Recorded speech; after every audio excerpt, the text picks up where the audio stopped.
If you stay till the end, you'll probably hear me descending down the path of anguish, as the bloody devs didn't bloody fix the dumbest, easiest to spot bloody bug in the bloody game.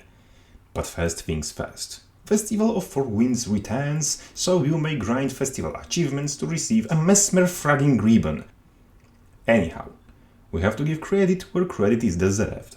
Sun-grown weapon skins look great and overall rewards seem at least half worth of the hassle, with one obvious exception. Further than this, new Fractal, Silent Surf gets its challenge mode and a crap ton of bug fixes. As far as I know, you still need voodoo powers to grapple to the little islands around the main arena without yeeting yourself into the void. And that's all about the game itself. Now on to the class balance changes. Elementalist got last patch's cooldown buffs on signets of Water, Earth and Restoration reverted back to their previous state, and some skills were nerfed. Churning Earth lost half of its bleeding and 20% of power damage. Hurl and Water Trident also lost around 20% of power damage. Shatterstone, instead of being useless throwaway skill on 3 seconds of cooldown, is now useless throwaway skill on 6 seconds of cooldown. And most important of all, Flame Strike got both burning durations reduced, effectively dropping its damage potential from 4k DPS down to 2.5. Catalyst also received fair dose of Hydrated One's Wrath, losing Might Generation left and right, on top of which Vigor, Fury, Frost Aura and Stability from its respective traits all lose their duration. Engineer gets some healing buffs in versus modes and cooldown reduction as well as might duration buff to blast Gyro in PvE. Guardian gets now to cancel out of Greatsword 4 and Focus 4 alongside Greatsword 5 get reduced aftercasts. Can somebody bloody explain why Guardians are treated so well? God already shreds people, and you just buffed all of his most oppressive builds 3 separate times. Not ending yet. Alacrity from Restorative Virtue was moved to Phoenix Protocol, and now Vigor stands where it stood. Chronomancer's Stretched Time and Seize the Moment grant only 1 second of their respective boons in both versus modes. Mirage's Mirage Mantle was reworked and now will augment ambush skills. And finally, Virtuoso's Blade Song Requiem gets increased power ratios. Scourge gets reworked yet again. This time, pretty much all changes are buffs, or can be seen as ones. Well of Blood heals less damage initially, but more over time, effectively healing you for the same amount, but your teammates for more. Sand Cascade and Desert Empowerment grant more barrier. Sandstorm Shroud will now also grant protection. Torch skills got cooldown reduced, and respectively Life Force generation and Might generation increased. Fell Beacon, Sadistic Searing and Demonic Law are now direct buffs to PvE damage output.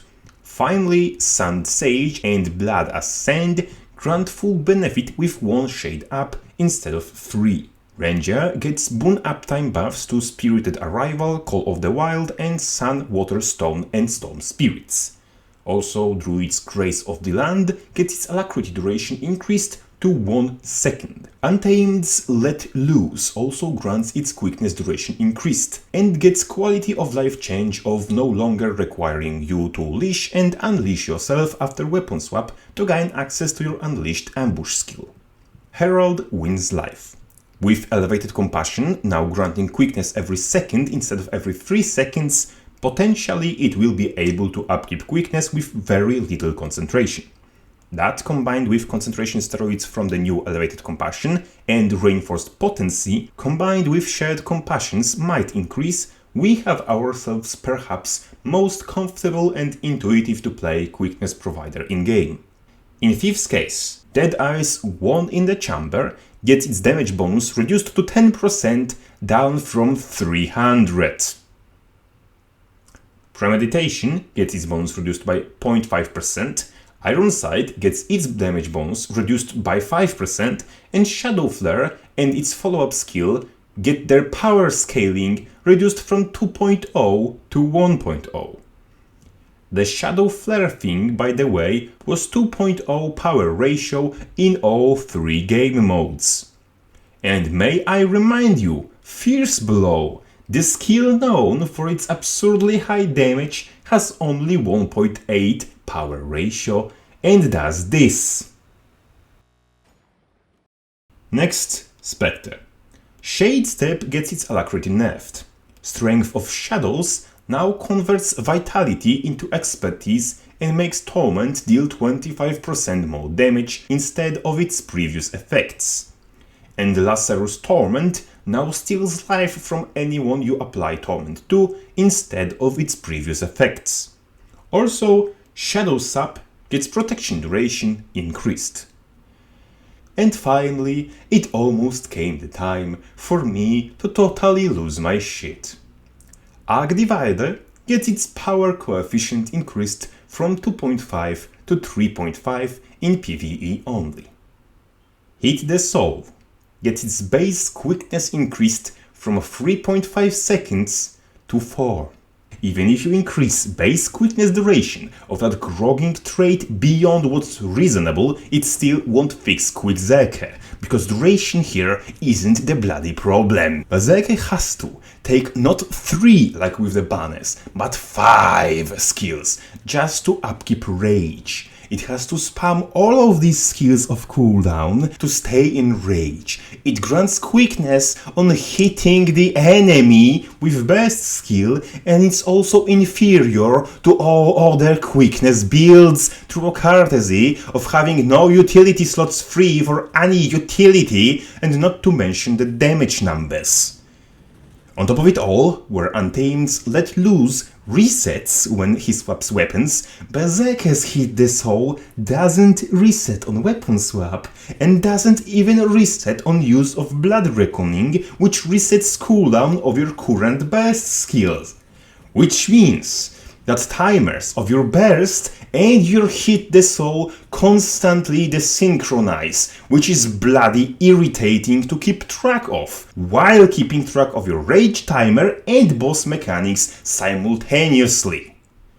And a cherry on top of that glorious disaster is the blatant neglect shown in crackshot changes. It was supposed to no longer reduce recharge of longbow, rifle and harpoon gun skills. It still reduces recharge of one fucking skill. Rifle 4, Brutal Shot. It'd take one guy from Quality Assurance to mouse over the trait or the skills to notice that something's not right. But month has passed since that bug got into the game, and it is still not fixed, still unnoticed, and not even on the fucking game wiki, until perhaps I'll edit it my fucking self. Because no one has time to fix actual gameplay altering bugs on Warrior, but we have 100% the time to give Guardian of all people quality of life upgrades right before Willbender gets longbow in his hands. At this point, I'm really confused. On one hand, ANET developers were devilishly intelligent and incredibly competent at their work for several patches in a row, and on the other hand, this just happened. With that final accent, crapface out.